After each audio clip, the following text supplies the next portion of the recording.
Jadi ini memang masa transisi yang dilakukan oleh Prabowo. Saya kira tadinya masa transisi itu 3 bulan, 6 bulan. Ternyata dia membutuhkan waktu yang lama. Sampai dengan 14 bulan atau 15 bulan ini masih transisi. Dalam artian apa transisi? Transisi politik. Walaupun sudah dilakukan reshuffle 4 kali. Nah itu yang membedakan antara Jokowi dengan Luhut dan Prabowo dengan Safri. Membaca peta politik pada saat Prabowo mengumumkan kabinet. Siapa yang ada di belakang Prabowo? Siapa? Siapa bang? Lupa saya.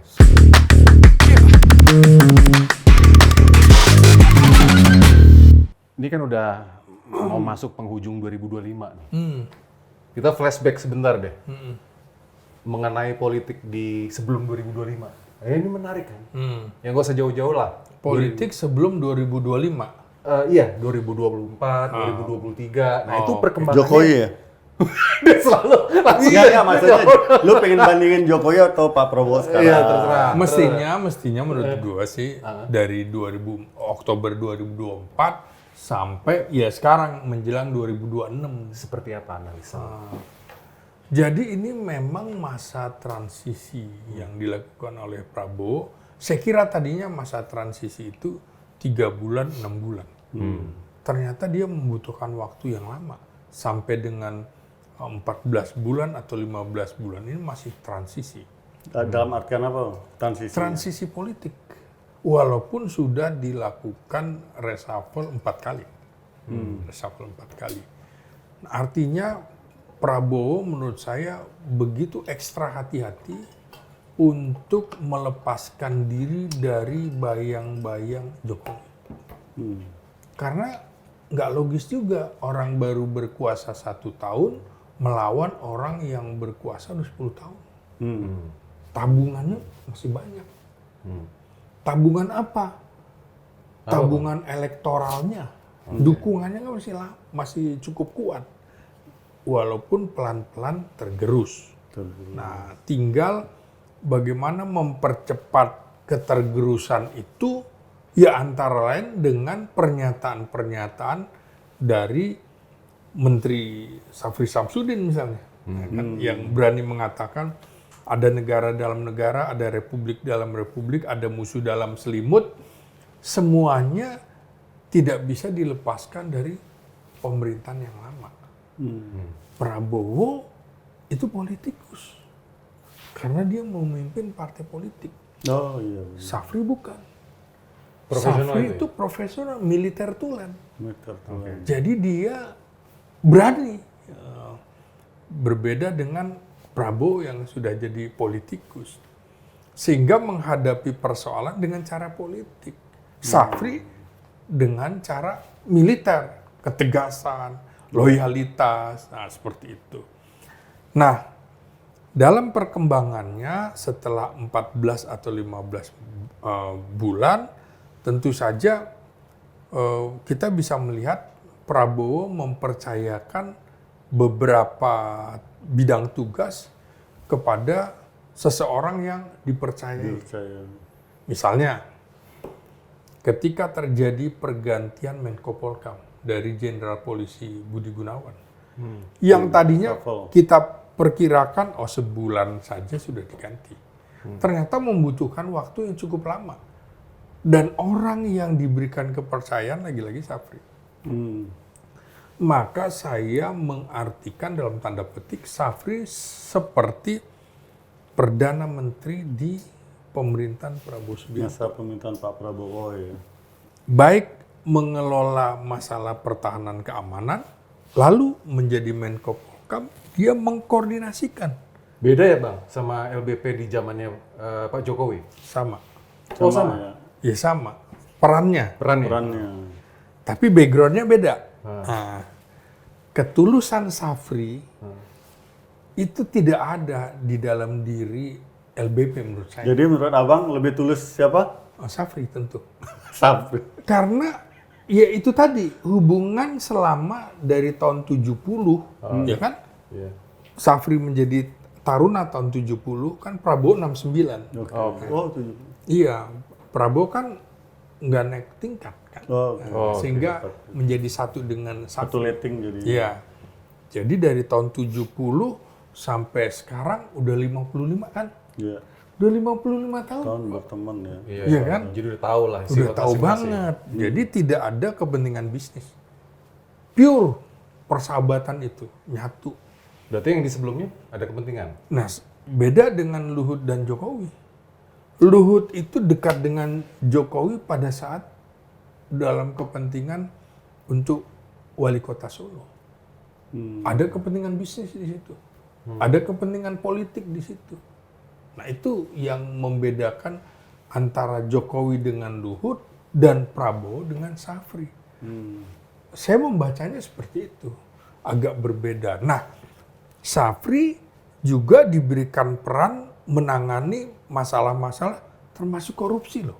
Ya kan? Oh ya. Iya, iya. Ya korupsi kan. Membackup Kejaksaan Agung.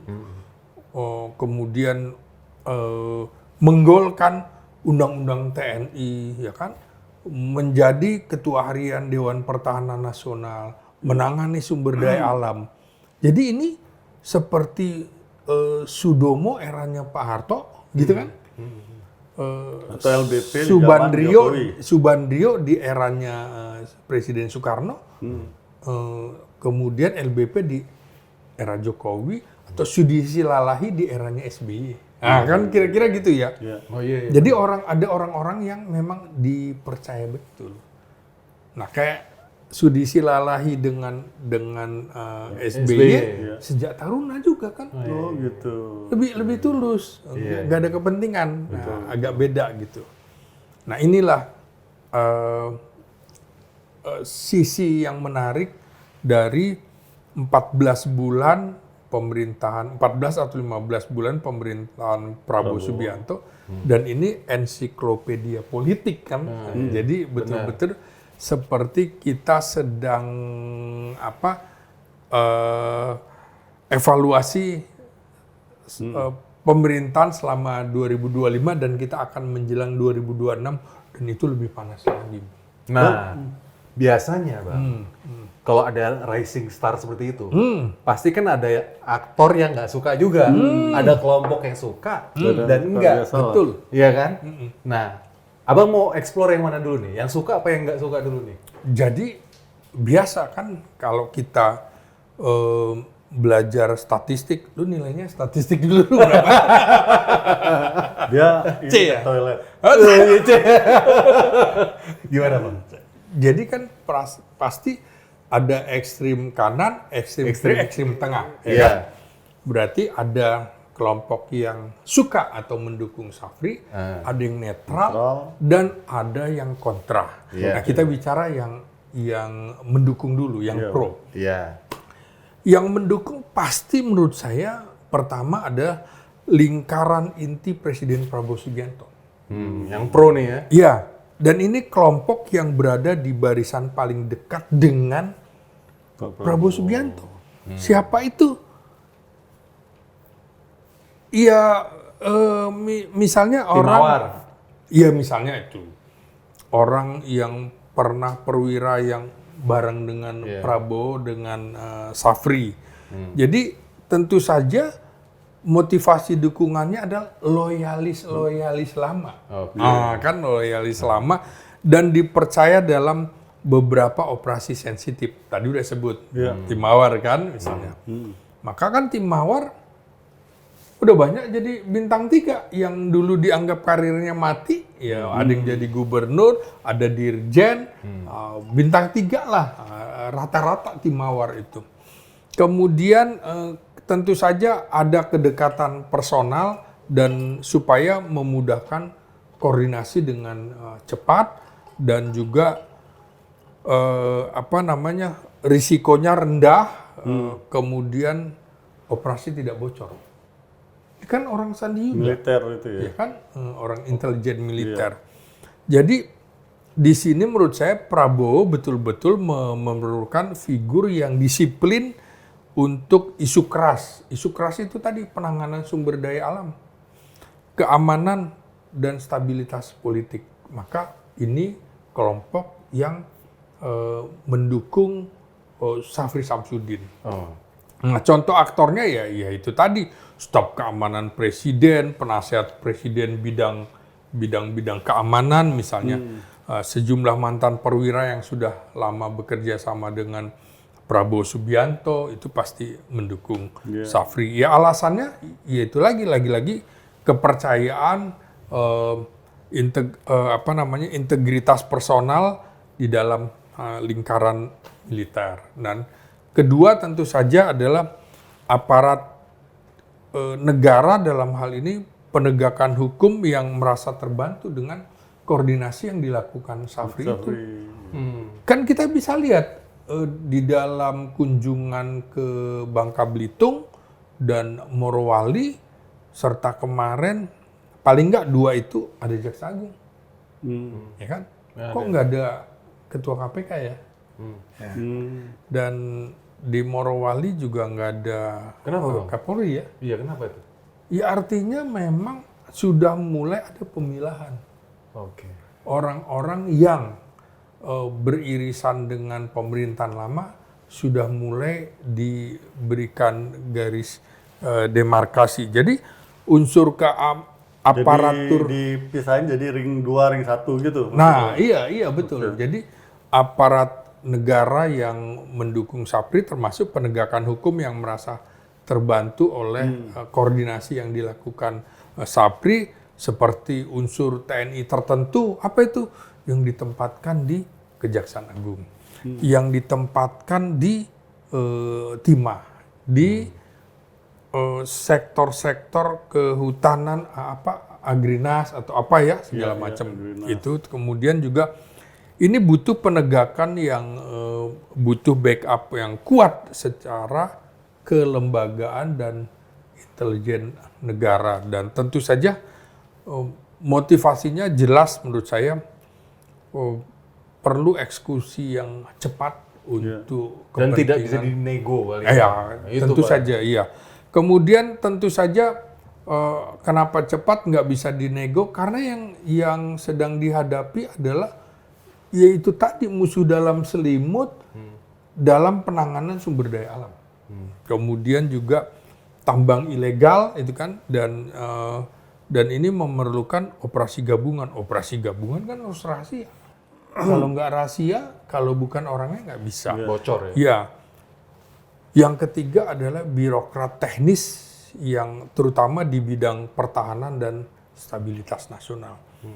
Birokrat kan ada birokrat sipil, birokrat sipil bersenjata, polisi, dan birokrat militer. Nah, kemudian termasuk ya paling nggak kita lihat orang-orang pejabat eselon 1-2 di Kementerian Pertahanan atau di mabes-mabes, ini berarti kelompok yang mendukung Syafri. Nah, gaya kerjanya memang model Syafri itu militerik. Militerik itu memberikan kepastian. Kan asal kata dari militan. Nah, gitu, militerik. Nah, jadi berikutnya adalah kelompok yang menginginkan tindakan cepat terhadap masalah sumber daya alam yang diambil secara sembunyi-sembunyi dalam pengertian tindakan korupsi. Nah, tentu di sini adalah masyarakat, termasuk masyarakat adat, masyarakat di Bangka Belitung dan juga di Morowali misalnya, itu pasti mendukung. Karena dia merasa bahwa masyarakat di daerah tambang, tapi tambangnya dikelola secara ilegal, diambil secara ilegal. Dia pasti mendukung. Dieksploitasi. Betul. Ini harus ada tindakan terhadap oknum-oknum. Kayak gitu. Jadi aktivis-aktivis anti mafia sumber daya alam pasti mendukung, dan kelompok yang mendukung penertiban praktek ilegal. Dan yang kedua ini kelompok yang bersifat netral menurut saya. Positif tapi bersyarat ya? Pasti positif, pasti bersyarat. Atau kelompok pragmatis, kalau nggak tahu juga. Karena masyarakat kita pragmatis banget loh. Bisa, karena itu jatuh pada misalnya partai-partai koalisi. Iya. Ya itu tuh. Itu kan? Iya. Nggak jelas itu kayak layangan putus kan. Iya. Jadi mereka mendukung selama tanda petik nih. Mereka dapat. Mendukung selama Safri tidak mengambil alih panggung politik mereka. Dan itu nggak mungkin dong. Nah, makanya atau tidak mengganggu kepentingan struktur kekuasaan partainya. Nah, Safri kan bukan politikus. Kedua, ini kan potensi perubahan oposisi bisa terjadi. Partai Iya. tahun ketiga bisa lari dong, ya kan? Bisa berbeda. Karena dia punya kepentingan 2029. Nah, ini jika mereka pasti melihat jika Safri Samsudin dianggap terlalu dominan, ya akan menimbulkan kecemburuan politik. Misalnya menteri-menteri dari partai politik di kabinet. Bahkan di internal ring Koalisi. satu Pak Prabowo ya. Bisa, Belum makanya. ngomong koalisi besar nih, baru ring satunya aja. Nah, jadi misalnya kementerian, loh kok ini kan harusnya menteri bidang ekonomi kan, menteri bidang sumber daya, menteri dalam negeri, dan segala macam. Nah, mereka akan bersikap positif terhadap Safri jika Safri dianggap bisa membantu stabilitas dan berpotensi menolak tugas-tugas yang lintas sektoral diambil alih. Jadi kalau diambil alih oleh Safri, baru mereka bereaksi. Ya, betul-betul mereka punya kepentingan tentunya. Dan tentu saja mereka akan menyoroti kewenangan publik yang diberikan Presiden Prabowo terhadap Safri.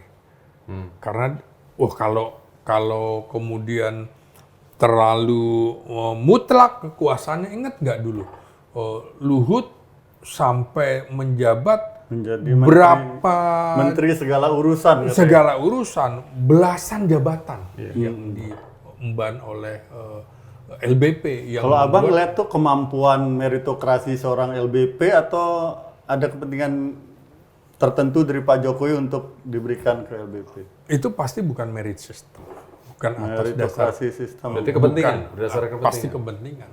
Nah, di situ Luhut dianggap orang yang bisa dipercaya sebagai militer, dia bisa menjadi anjing penjaga menggonggong yang mengganggu pemerintahan kan kira-kira. Iya. Di dalam pemerintahan kan juga butuh orang yang bisa menggonggong kan kira-kira gitu supaya takut dong. Nah, di rezim ini nanti akan ada LBP Part 2 nggak? Saya kira semuanya pasti ada. Di semua rejim itu ada. Jadi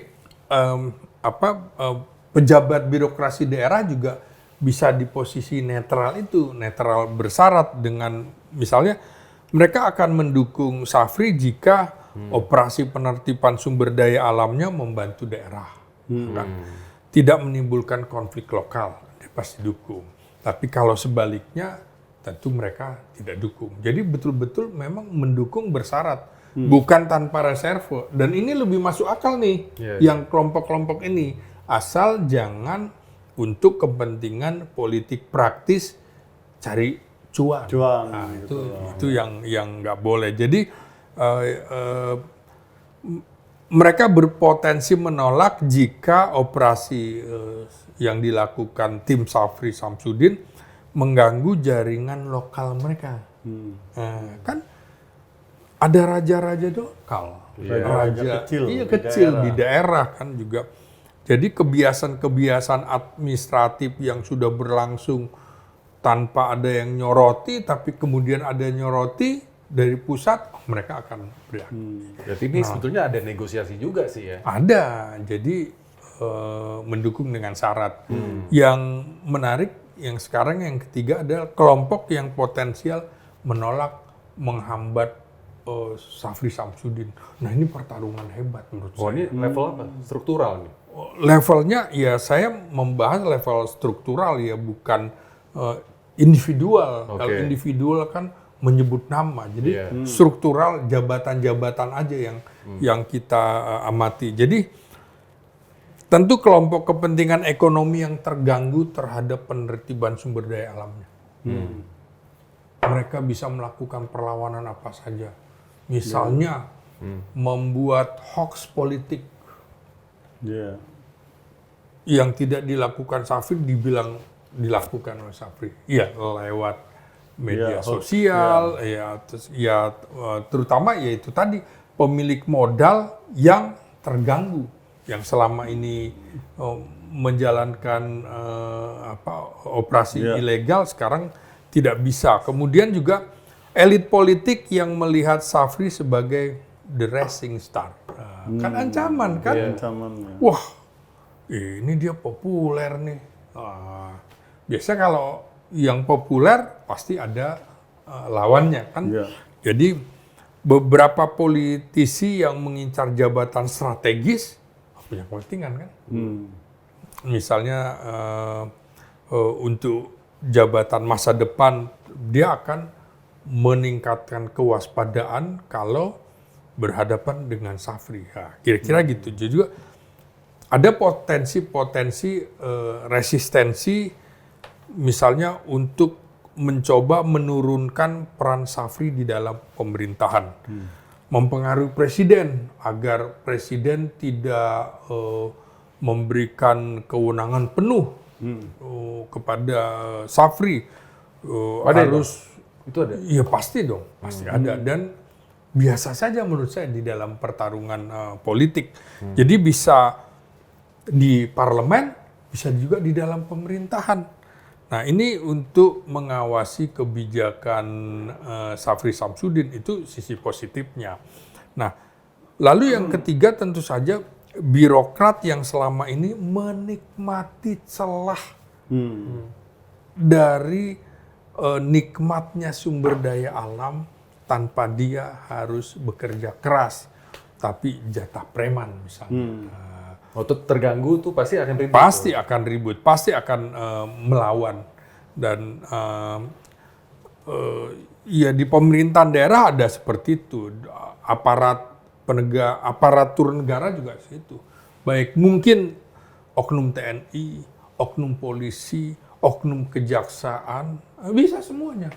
Dan ya ini resistensinya bisa yang pasif, bisa juga dilakukan dengan cara sabotase. Misalnya Safri datang disabotase. Misalnya tidak ada Apa warga. sudah terjadi, Bang? Satu peristiwa mungkin. Saya kira belum terkonfirmasi ya. Jadi ada juga interpretasi regulasi, dia menerjemahkan lain, atau di parlemen dia bisa membuat undang-undang yang menahan laju Safri. Bisa misalnya DPR Komisi 1 ngundang Menteri Pertahanan, dicecar di situ kan bisa juga. Mendowngrade si Menhan Mendowngrade, mendelegitimasi tokoh-tokoh yang menjadi superstar. Dan yang lebih objektif mungkin orang-orang seperti kami yang akademisi atau jurnalis mengkritisi, nggak ada masalah dong. Jangan begitu dong, harus ada pembagian peran misalnya. Jadi Kalau ada yang mengkritik Safri dari orang dalamnya Pak Prabowo sendiri, orang dekatnya, paling dekatnya juga, itu nggak apa-apa. Menurut saya menjaga check and balance. Balance ya harus ada yang mengingatkan. Jadi jangan asal Bapak senang, udah Pak bagus semua bagus, nggak harus. Kita juga harus mengingatkan Pak Prabowo kalau semua kewenangan itu terlalu besar pada seseorang bisa berdampak dari sisi transparansi, akuntabilitas. Jadi apakah ini bisa menggambarkan bahwa Pak Prabowo tidak percaya lagi dengan anggota koalisi besarnya? Dia memilih ring satunya sendiri untuk melakukan pekerjaan ini dengan baik, Bang. Kan udah hampir 2 tahun ya. rata-rata Dan reshuffle udah 4 kali. Nah ini kan salah satu refleksi dari itu semua ya. rata-rata presiden-presiden itu tidak mengambil dari orang partai politik. Awalnya ya. LBP, walaupun dia di Golkar, tapi dia lebih identik dari akar militernya yang profesional. Sudi Silalahi juga begitu kan. Nah, Pak. B.J. Habibie, Sintong. Panjaitan, Hmm. kan relatif lebih bisa dipercaya gitu ya, orang militer daripada orang partai politik yang memang A tapi Pinter, B, dansa-dansa ya. Atau mungkin dunia politik yang begitu keras di pemerintahan itu membutuhkan seseorang yang bermental militer mungkin. Ya, Sudomo, Iya. ya kan? Iya. Ujung tombaknya Pak Harto dulu. Atau, ya. Istilahnya Sudomo datang semua beres, kan gitu kan? Iya. SDSB. Nah, jadi yang tentu disoroti publik adalah bagaimana rivalitas orang per orang di dalam lingkaran Prabowo itu. Saya dengar malah ada faksi militer, ada faksi non militer di situ tuh. Nah, Ya. gimana Pak, ini menurut abang?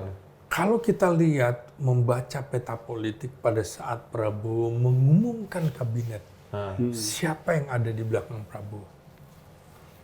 Siapa? Siapa bang? Lupa saya. Sufmi Dasko Ahmad. Oke. Padahal dia wakil ketua DPR. Apa hubungannya dia pengumuman kabinet? Nah, itu kan menarik. Artinya di lingkaran Presiden Prabowo itu memang terjadi juga rivalitas. Terjadi rivalitas, tapi karena mereka ya artinya Dalam satu tim, jadi mereka masih menjadi pilar kekuatan Pak Prabowo dalam pemerintahan. Ya, Pak? iya. Nah, jadi menarik menggambarkan menurut saya dinamika Safri Samsudin dengan Sufmi Dasko Ahmad dan hubungannya dengan Prabowo Subianto, segitiga. Ah ini berarti tahun 2026 nanti nih. Ini jangan-jangan yang ngambil spotlight itu dua orang itu bang. Menurut abang gimana? Dua orang terdekat Prabowo nih. Ingat nggak dulu eranya Pak Harto antara Sumitro dengan Ali Murtopo, Oke. ya kan? Masih kecil saya bang. Iya. Gimana bang? Iya itu rivalitas yang kemudian memunculkan peristiwa malapetaka 15 Januari 1974. Apa itu bang peristiwanya?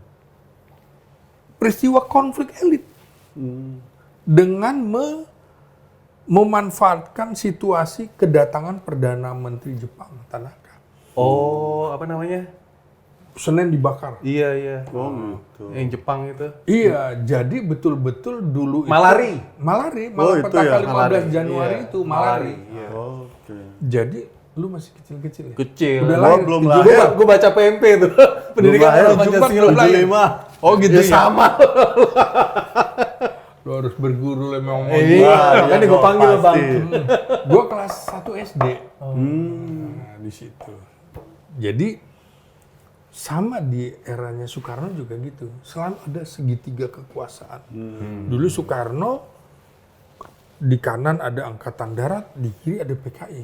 Nah, gitu kan. Oh, Dia harus ada bisa menjaga keseimbangan. Nah, menurut saya begini.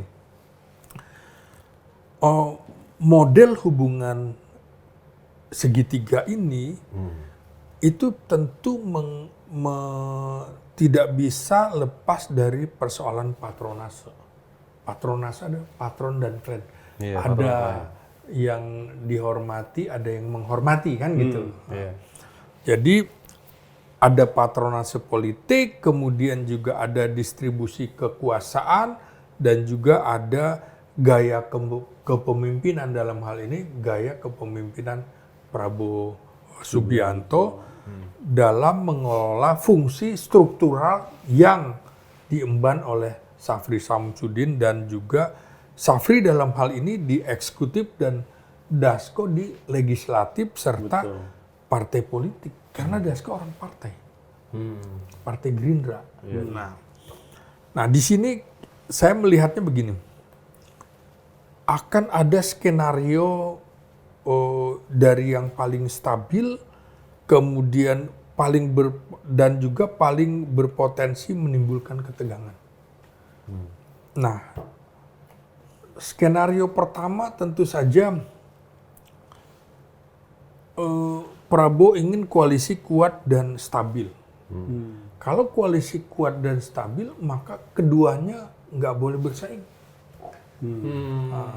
Prabowo harus bisa menyatukan itu, harus ada program yang bisa menyatukan mereka. Misalnya koalisi keamanan legislatif. Ingat nggak Safri Samsudin mengunjungi DPR disambut oleh Dasko sebagai wakil ketua DPR. Cuman itu aja Bang, pencitraan. Oh enggak. Karena kan sebelum-sebelumnya kan dengan kabar kalau Sufmi dan si Safri itu kan begini. Besoknya baru langsung ada gambar-gambar itu. Nah makanya politik itu bukan yang di permukaan, tapi yang tidak nampak. Kalau kita Panggung kata, belakangnya, panggung iya belakang. panggung sandiwara. Nah jadi probabilitasnya tinggi, dampak pemerintahnya akan solid dan juga stabil dan minim gejolak internal. Kalau koalisinya kuat dan stabil, skenarionya Prabowo harus bisa mempertahankan posisi Safri dan juga posisi Dasko di dalam dua pilar yang berbeda dan keduanya harus bisa saling Kerjasama, melengkapi. Iya. Misalnya Safri sebagai pilar eksekutif, ya kan? Karena saya bilang tadi dalam tanda petik seperti Perdana Menteri di pemerintahan Prabowo, selain pilar eksekutif tapi juga dan keamanan nasional. Sementara Dasko bisa dipertahankan untuk pilar politik dan legislatif serta partai politik. Prabowo butuh juga posisi Dasko untuk bisa masuk partai politik. Yang menarik kan kemarin ketika Nasdem, Surya Paloh dan PKS justru bertemu Safri. Ada yang bilang juga Safri kok sekarang mulai berpolitik kan gitu juga karena gara-gara ini kan.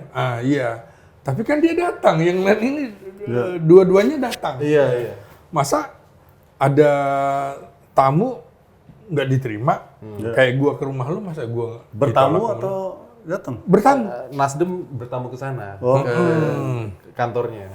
Nah, kita jika merujuk kepada skenario ini, Prabowo akan tetap menggunakan Safri Samsudin terutama untuk operasi strategis sumber daya alam, itu pasti kan. Kemudian juga keamanan, koordinasi antar lembaga. Sementara Dasko untuk memimpin keseimbangan politik di DPR. Ketuanya siapa? Puan kan? Puan. Jadi peran Dasko juga diperlukan untuk mengimbangi Puan di situ. Negosiator juga sih. Nah, itu ya. betul. Jadi menjaga jalur legislasi pemerintahan. Jadi harus ada. Nah, keduanya bisa tampil bersama di dalam momen strategis itu tadi. Misalnya rapat-rapat komisi. Jadi betul-betul Prabowo akan menegaskan pentingnya solidaritas eksekutif dan legislatif. Orangnya adalah Safri dan Dasko. Nah, kalau skenario yang berikutnya, skenario berikutnya yang menarik adalah koalisi rapuh dan terjadi tarik-menarik kepentingan di antara keduanya. Skenarionya misalnya dua-duanya sebagai figur yang sama-sama berpengaruh, tapi panggung politiknya menjadi tumpang tindih. Ada rivalitas tuh yang memang publik secara kasat mata bisa melihat konflik keduanya. Nah, juga sekarang udah kelihatan belum? Enggak. Sekarang dikelola oleh Prabowo dengan sangat baik. Cantik gitu ya? Iya, jadi main cantik. Jadi muncul kompetisinya perlahan terukur. Jadi Ya, kompetisi harus ada, tapi harus terukur, bukan. Saya ngelihatnya gini Bang, sekarang antara DPR, eksekutif itu harmonisasi oleh Pak Prabowo cukup berhasil, walaupun reshuffle berapa kali. Justru Pak Prabowo ini belum berhasil memberikan ketenangan kepada masyarakat. Keputusan-keputusan yang atau kebijakan-kebijakan yang berpihak kepada rakyat, sehingga ada berbagai macam tagar di sosial media. Reset Indonesia itu kan refleksi dari kefrustasian masyarakat ya. Nah itu gimana ya, harusnya Pak Prabowo mulai ngelirik sudah berhasil menjaga keharmonisan pemerintahan kekuasaan ke rakyat bagaimana gitu. Nah, ini pertanyaan terakhir nih, Pak. Nah, berarti memang harus ada tokoh yang dekat dengan rakyat, ya kan gitu. Contohnya barangkali sebenarnya menteri-menteri yang di bidang kesra harusnya. Misal bencana, Menko Kesra dulu ada ya itu ya. dulu Menko Kesra atau PMK sekarang. Dia harus berada di ujung tombak ketika terjadi bencana misalnya. Dan saya lihat tidak ada eksekutor itu Gagal total. sekarang. Sekarang Mensosnya enggak. Dia sedang sibuk mengurusi konflik di dalam tubuh PBNU. Oh. Sibuk tarik tambang sendiri dia. Kami juga Mensos ada di mana? Pada Iya, pertanyaan orang Iya. Mensos harusnya adalah orang yang berada di garda depan ketika terjadi bencana. Malah blunder, Bro. Dibilang Bencana alam maupun bencana harus sosial. izin katanya Iya. gitu. Iya, iya. Iya kan? Iya. Malah ada yang mendahului ya, mestinya Betul. Mensos di baris terdepan ya. Iya, iya. Nah, yang paling tidak bisa yang mesti kita hindari adalah kalau terjadi rivalitas terbuka, konflik terbuka dan pergeseran kekuasaan. Biasanya nih itu menjelang akhir pemerintahan. Baru konflik itu Mulai berasa ya. bisulnya pecah. Berarti tahun ketiga ya? Empat. Iya, tahun keempat, kelima. Apakah bisul pecah di dalam rivalitas antara Safri Dasko misalnya atau beberapa elit-elit lainnya? Prabowo harus bisa mengelola ini dengan sangat baik, kalau tidak akan merugikan dirinya sendiri, merugikan pemerintahan. Jadi ada beberapa pemicu, misalnya kecemburuan terhadap elit yang tidak bisa dijelaskan oleh presiden sebagai koordinator para menteri kan gitu. Sebagai ketua umum dalam tanda petik partai politik, ya kan partai politik bilang nanti tugas gue diambil ini, tugas gue mundur deh.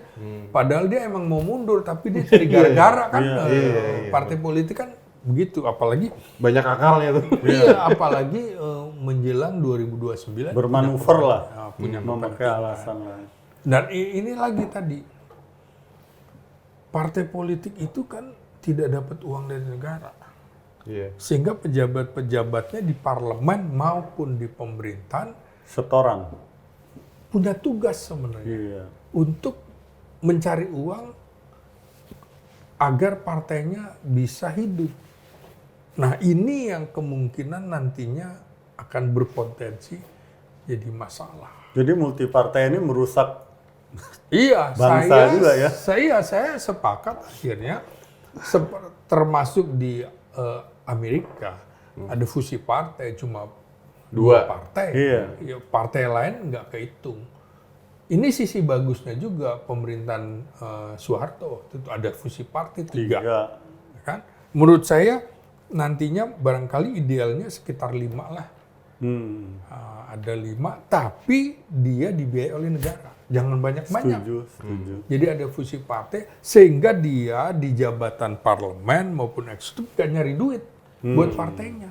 Iya. Nah, dibiayai, kebutuhan lo sama nih. Ini akuntan di ini ya, tapi negara boleh cek itu keuangannya dong. Oh iya dong. Karena kan dia udah keluar duit untuk si iya, partai transparansi, akuntabilitas.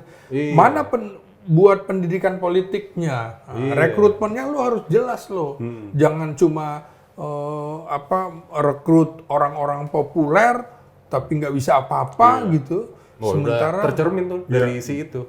Ya politik tinggi gitu ya. biaya politik tinggi. Jadi menurut saya memang akhirnya kita harus mengevaluasi apa yang telah dihasilkan di dalam reformasi. Betul. Apakah pemilu langsung oleh rakyat itu betul? Udah mulai disentil nih. Oh iya. Sebaiknya gubernur dipilih oleh DPR aja karena biaya sangat tinggi ya.